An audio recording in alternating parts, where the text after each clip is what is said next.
저는 배란 유도만 5회, 그리고 인공수정은 패스하고 바로 시험관 3차 만에 성공한 케이스예요. 아이를 그닥 좋아하지 않는 저는 결혼 후에 피임을 계속 했었고요. 솔직히 일찍 갖고 싶은 마음이 없었어요.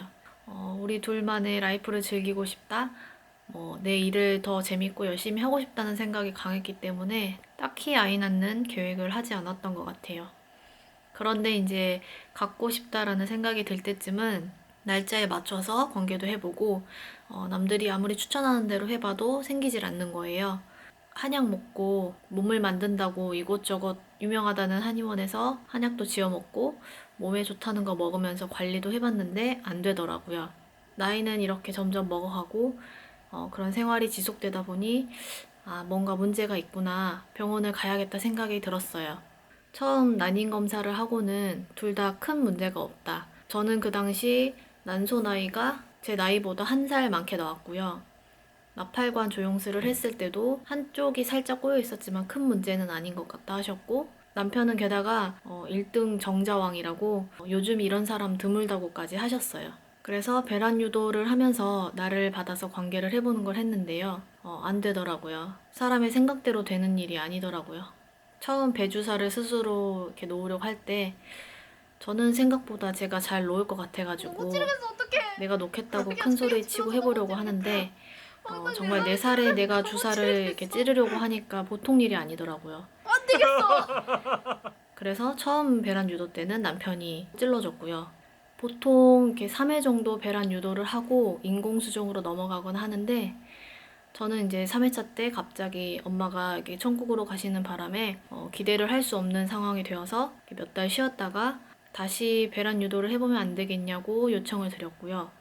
그렇게 한 번 더 배란 유도를 하고 또 실패를 합니다. 그리고도 아쉬워서 배란 유도를 한 번만 더 해보자고 이렇게 요청을 드렸어요. 그렇게 5번의 배란 유도는 다 실패가 되었고요.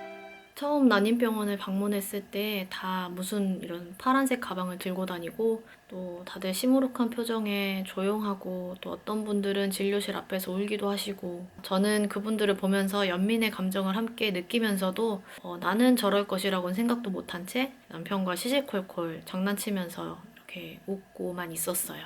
병원만 가면 바로 될 줄 알았거든요. 그런데 어느덧 보니까 저도 파란색 가방을 들고 다니고 진료실 앞에서 나도 모르게 훌쩍이고 있고 말없이 대기하고 있더라고요.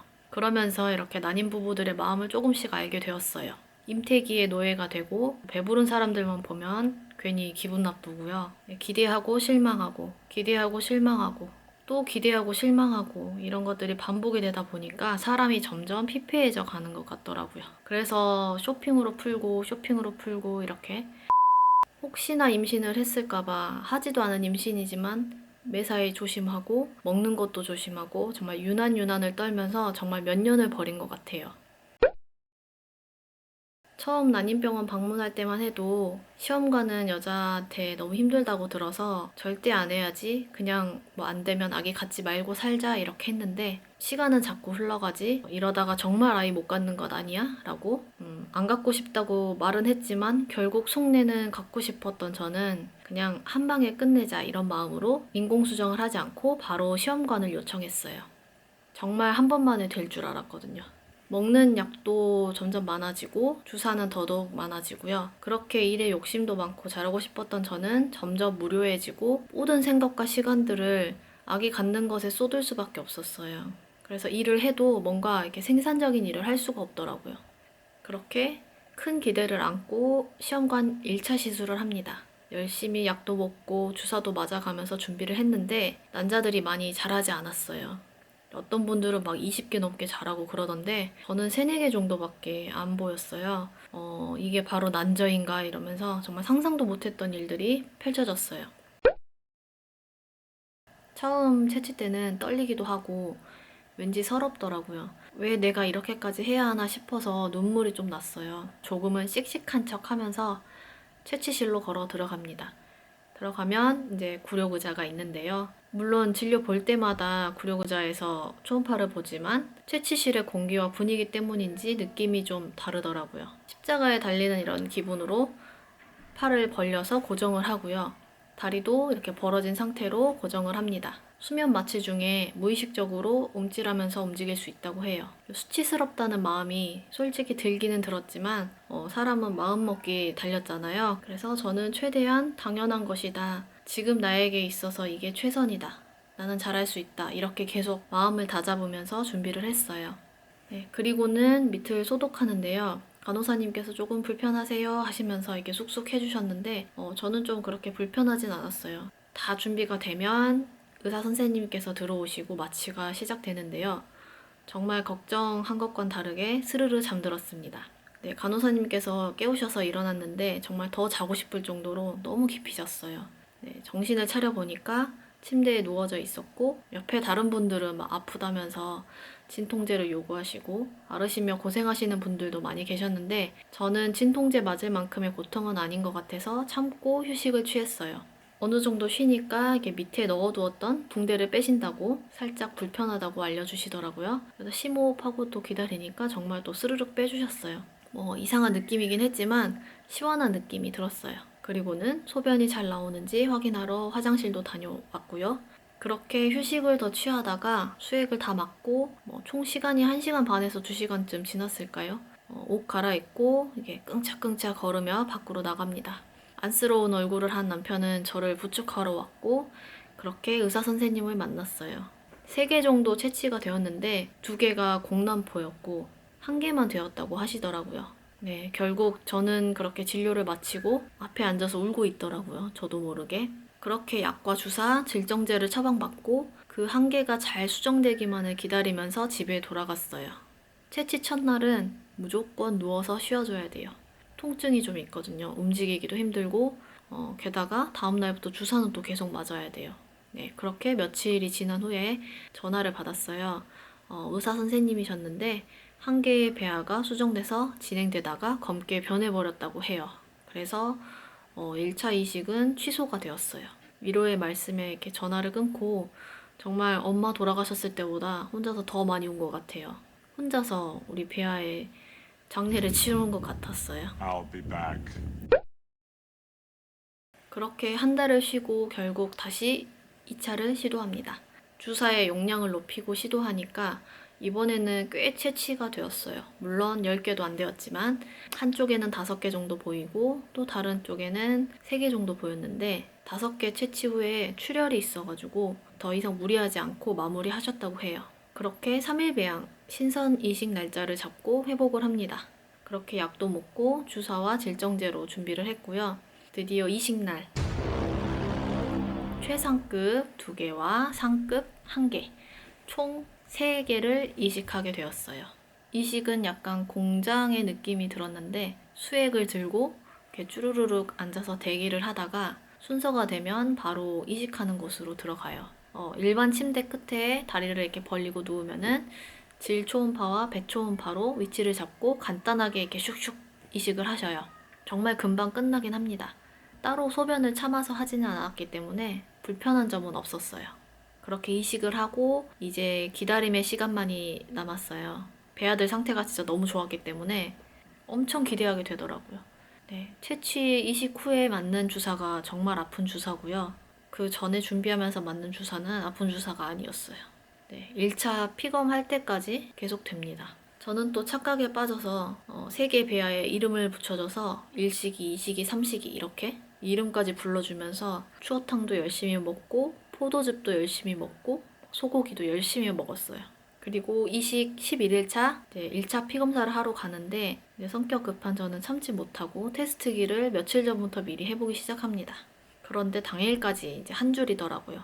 아, 포기해야 하는데 포기하지 못하고 그냥 마음만 다잡은 채 피검사를 하러 갔어요. 네, 피검사는 결과 보고 의사 선생님께서도 놀라실 정도로 당연히 될 줄 알았는데 안 돼서 의사 선생님도 힘들어 하셨어요. 저는 이렇게 씩씩한 척, 담담한 척 이렇게 수납을 마치고 나오면서 눈물이 고이기 시작하더니 그날은 이제 남편이 회사를 가는 바람에 남동생과 함께 병원에 갔거든요. 네, 남편과 통화하면서부터 차 안에서 정말 펑펑 울었어요. 그래서 남동생이 토닥토닥 이렇게 위로를 해주더니 백화점 가서 밥 먹을까? 그래서 바로 눈물 그치고 백화점을 놀러 갔다. 사람 만나기도 싫어지고 모든 게 하기 싫어지고요. 집안일이고 뭐고 손 놓은 지는 진짜 오래전이에요. 남편이 정말 옆에서 많이 힘들었을 것 같아요. 2차가 끝나고는 정말 죽고 싶다는 생각도 솔직히 들었어요. 아기가 안 생겨서가 아니고 주변의 오지라퍼들의 그 말과 행동들 때문에 너무 힘들더라고요. 정말 가까운 사람들은 오히려 말을 아껴서 저를 대해주는데 저와 정말 상관도 없는 사람들이 이러쿵저러쿵 하는 게 정말 저는 싫더라고요. 그래서 남편과 저는 3차까지만 해보고 안 되면은 그냥 둘이 행복하게 살자라고 결정을 내렸어요.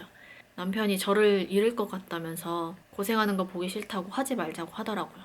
네, 저도 3차가 마지막이라고 생각하고 그렇게 3차에 도전하게 됩니다. 3차를 하기 전에 혹시 자궁 안에 문제가 있나 보기 위해서 자궁경을 하게 되었어요. 솔직히 저는 채취할 때보다 더 무섭고 떨리고 긴장되더라고요. 정말 차가운 수술대에 누워서 하게 되었거든요. 자궁경을 마치고 회복하고 나오니까 역시나 큰 문제는 없었고 혈류를 잘 돌게 하는 그런 작업들 긁어내고 이런 작업들을 하셨다고 하더라고요. 문제가 없어서 다행이긴 한데 문제가 없는데 왜 안 될까라는 생각에 또 멘붕이 오긴 했어요. 정말 이거는 인간의 영역이 아닌 신의 영역이다라는 것을 더욱더 느끼게 되었어요. 제가 2차 시험관을 마치고 이제 추가로 꾸준히 매일 복용했던 약이 있는데 바로 이 서카딘과 DHEA였어요. 네, 서카딘은 수면을 도와주는 약인데요. 평소에 저는 좀 예민한 편이어서 잠을 잘 못 자고 깊은 수면에 빠지는 게 한 365일 중에 5일 정도 거의 설잠을 잤거든요. 근데 이 약의 도움으로 저는 10시쯤에 잠에 들 수 있었고 비교적 편안한 잠을 잘 수 있었어요. 그리고 DHEA는 의사 선생님이 추천을 해주셔서 해외 직구로 구매한 약인데요. 난자의 질을 향상시켜주는 그런 약이라고 해가지고 한 2, 3개월 정도 꾸준히 복용을 했어요. 그리고 이렇게 시험관을 하게 되면 기본적으로 먹는 약들이 이노시톨하고 이 비슷하게 생긴 아르기닌인데요. 스틱으로 되어 있고 가루로 되어 있어서 공복에 이렇게 복용을 하고 멀티비타민 이거 여성용이 있는데 저는 여성용을 먹고 남편은 남성용을 먹었어요. 비타민 E도 챙겨 먹었어요. 현대인에게 결핍이 큰 비타민 중에 하나죠. 비타민 D. 네, 저 같은 경우도 햇볕을 많이 못 보기 때문에 이 D로 꼭 채워줍니다. 그리고 엽산. 처음에 병원 다니지 않을 때는 솔과 제품을 먹었다가 그 활성엽산이 좋다는 소리를 들어가지고 남편이 이렇게 해외 직구를 해가지고 활성엽산을 먹었었고요. 병원에 다닐 때는 이 닥터 액티브 엽산, 활성엽산을 이렇게 꾸준하게 복용했어요. 남편도 정액 채취 전까지는 동일하게 약을 복용했고요. 그리고 저는 워낙에 운동을 안 하는 스타일인데 필라테스 하면서 최대한 무리 가지 않는 선에서 운동도 했어요. 그 걷는 운동은 필수인 것 같고요. 확실히 걷기 운동을 하루에 30분에서 1시간 정도 하면은 난자들이 좀 잘 자라는 것 같아요. 네, 배주사는 지금까지 이거 제가 맞았던 배주사인데요. 솔직히 이 주사기를 보면서 나중에 애들 컸을 때 엄마가 이렇게 고생해서 너희들 가졌다라고 보여주고 싶었는데 막상 이렇게 아이들 갖고 나니까 그 전에 고통들이 좀 기억이 잘 안 나긴 해요. 정말 신기하긴 하죠. 이제 난자 채취를 하는 날 이제 3차 정도가 되니까 알아서 척척 잘도 합니다. 이번에는 채취 후 마취해서 깼는데 간호사님이 그 피를 뽑아 가시더라고요. 원래는 이런 적이 없었는데 이거 뭔가 잘못된 건가? 망한 건가? 채취가 혹시 하나도 안 되었을까? 이렇게 막 혼자서 막 멘붕이 와서 생각을 하고 있는데 또 몇십 분 있다가 또 피를 뽑아 가시더라고요. 그래서 이거 뭔가 문제가 있구나. 회복실에 누워있는 동안 이번 차수 마음을 놓아야겠구나 라고 생각을 하고 거의 포기 상태로 마음 정리를 하고 있었어요. 회복이 끝난 후에 의사 선생님을 만났어요. 걱정을 너무 많이 했는데 다행히도 출혈 때문에 헤모글로빈 수치 확인차 피검사를 하셨고 문제가 없다고 하셨어요. 그리고 대망의 난자는 9개나 채취되었다고 하더라고요. 지금까지 중에 가장 많이 채취된 개수예요. 얼마나 기쁘던지 만약 실패하더라도 또 채취는 안 해도 되겠구나라고 생각했어요.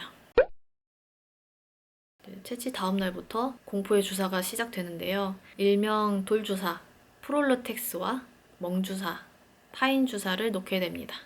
돌주사는 정말 맞을 때부터 맞고 나서도 하루 종일 아프고 그 다음 날에는 다른 쪽에 놓고 해야 되는데 이게 한두 번이면 괜찮지 계속 맞아야 되니까 이제 놓을 공간이 없어가지고 고통의 연속이더라고요. 근데 한 개만 맞느냐 그게 아니고 또 파인 주사라는 주사를 맞아야 되잖아요. 그래서 그 빈 공간에 또 파인 주사를 놓고 이 파인 주사는 멍이 들어요, 배에. 그래서 이 멍을 보게 되면 괜히 또 슬퍼지죠. 그리고 질정제도 하루에 하나씩 놓고요.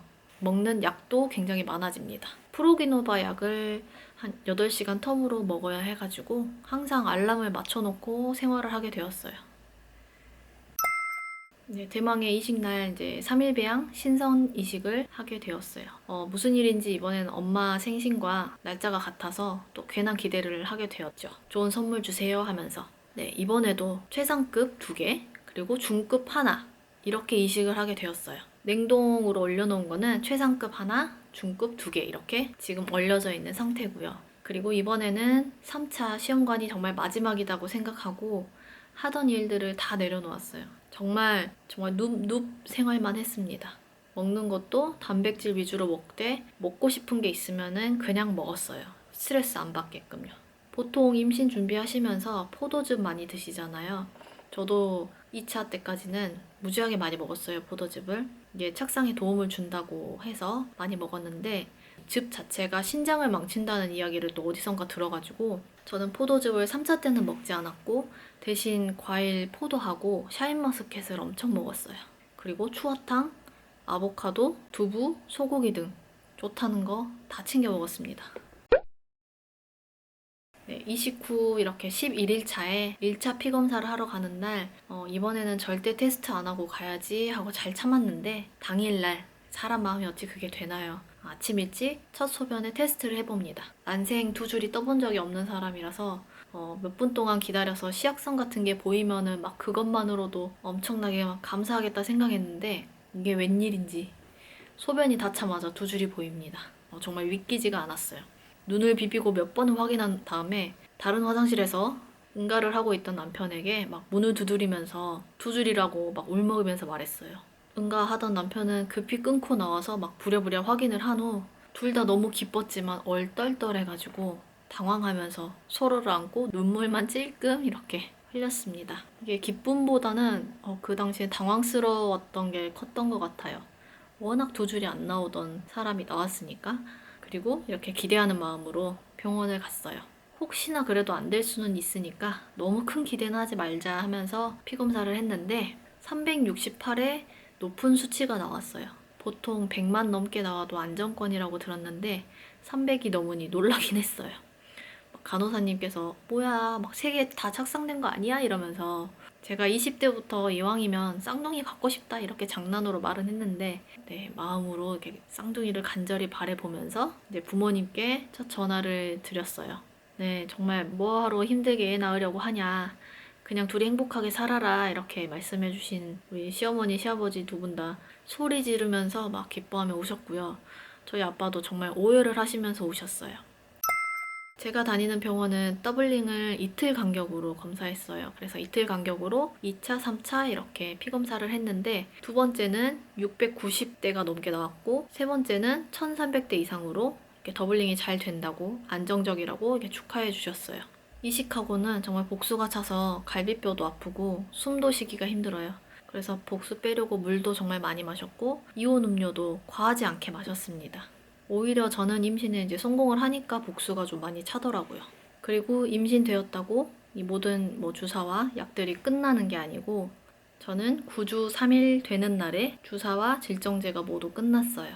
일주일에 한 번씩 병원에 다니면서 주기적으로 수액도 맞았고 그다음에 유산 방지 주사 같은 것도 맞았고요. 그렇게 저는 5주 차에 쌍둥이 아기집을 확인했습니다. 드디어 시험관 성공이라는 타이틀을 걸 수 있게 되었어요. 난임병원 졸업까지는 기형아 검사 2차까지 마친 16주에 졸업을 하게 되었고요. 네, 임신 후 증상이나 관련 정보는 다음 영상에 올리도록 할게요. 네, 시험관 준비하면서 많이들 궁금해하시는 것 중에 하나가 비용일 거예요. 저는 처음에 방문해서 산정검사, 또 나팔관 조영술, 초음파 비용 뭐 등등 해가지고 대략 한 50만 원 전후로 나왔던 것 같고, 나팔관 조영술도 뭐 엑스레이 타입이 있고 초음파 타입이 있고 그렇더라고요. 근데 초음파 타입이 비싸지만 안 아프다고 해서 무조건 안 아픈 걸로 해주세요라고 했는데, 솔직히 초음파도 살짝 아프긴 아팠어요. 그리고 배란유도 하면서 했던 비용은 오래되기도 했고 따로 정리를 못 해둬서 포함을 시키진 못했어요. 이제 시험관 3차, 그리고 난임병원 16주 졸업까지 해서 남편이랑 이제 대략 비용 계산을 해보니까 약 700만 원 정도가 들었더라고요. 나라에서 지원해주는 지원금 받고 그렇게 해서 순순히 우리 돈으로 지출된 게 700만 원 정도 되고요. 이전에 배란 유도했던 거랑 뭐 한약 지어 먹고 했던 것들까지 다 합하면은 1000만 원은 정말 훌쩍 넘는 돈을 썼어요. 아기집 확인하고 임신 확인서를 받으면은 이제 병원에서 바우처를 사용할 수가 있는데, 2022년에 쌍둥이가 100만 원에서 140만 원으로 오른다고 해가지고 저는 미리 받지 않고 사비를 사용하면서 기다렸어요. 그리고 보건소에서 1, 2차 이렇게 기형아 검사도 지원을 해주는데, 저는 타 지역에서 검사를 받았기 때문에 해당 사항이 없었고, 또 1차에 바로 니프티 검사를 했기 때문에 비용이 상당했습니다. 채취하고 이식하고 이런 과정만 돈이 많이 든다고 생각이 드는데, 그러니까 임신하고도 들어간 돈은 꽤 많았어요. 계속해서 주사 맞아야 되고 약도 먹어야 되고 또 초음파도 봐야 되고 이런저런 검사 같은 거 하다 보면은 돈은 계속 많이 나가는 것 같아요. 특히 저희 병원이 좀 적극적인 처방을 해준다고 유명하더라고요. 그래서 가격대가 조금 있다고 하긴 하는데 저는 만족하면서 잘 다녔습니다. 저도 임신 준비를 하면서 정말 이런저런 영상 참고도 많이 하고, 또 맘카페, 또 지인들의 이야기들을 정말 귀담아 들으면서 시도해봤지만 결국 아이는 내가 노력한다고 찾아와 주는 건 아닌 것 같아요. 어떤 사람은 눈높해서 성공했다. 또 어떤 사람은 이식하고도 일하고 막 돌아다녔는데도 성공했다. 뭐 이렇게 사람마다 케이스가 달라서 나에게 맞는 성공 비결은 딱히 없는 것 같아요. 마음을 편하게 먹고 좋은 생각들 하고요. 저는 배에 멍이 많이 들었을 때 어떤 분이 쓰신 글을 봤는데, 배에 예쁜 몽꽃이 피었다라고 말씀하시더라고요. 그렇게 매사에 힘들긴 하지만 좋은 생각을 하려고 하는 것, 정말 큰 스트레스 받지 않는 것. 네, 정말 어려운 일이지만 그렇게 생각 정리를 하고 임신에 도움된다는 것들 잘 챙겨 먹고 운동도 무리하지 않는 선에서 열심히 하면 언젠가는 귀한 천사가 찾아오지 않을까 싶어요. 네, 신의 영역이라고 하잖아요. 꼭 자신에게 맞는 때가 있고 그 때를 기다리며 행복하게 준비하셨으면 좋겠어요. 그래도 정리해서 제 이야기를 해보자면, 저는 이식하고 최대한 눕눕 했었고 단백질 정말 많이 챙겨 먹었고요. 집안일은 당연 다 손 놓았고 주변에서 배려해 주셔가지고 하던 일들도 다 내려놨어요. 그렇게 저는 둥이를 품고 있습니다. 임신이 되지 않아 마음고생 많으신 여러분들 힘내시고 씩씩하게 천사들 기다리셨으면 좋겠어요. 궁금하신 점 있으시면 아래 댓글 달아주시면은 제가 아는 선에서 최선을 다해서 답해드릴게요. 늘 응원하겠습니다. 지금까지 영상 시청해주셔서 감사드리고, 조금이나마 도움이 되셨다면 좋아요와 구독하기 눌러주세요. 감사합니다.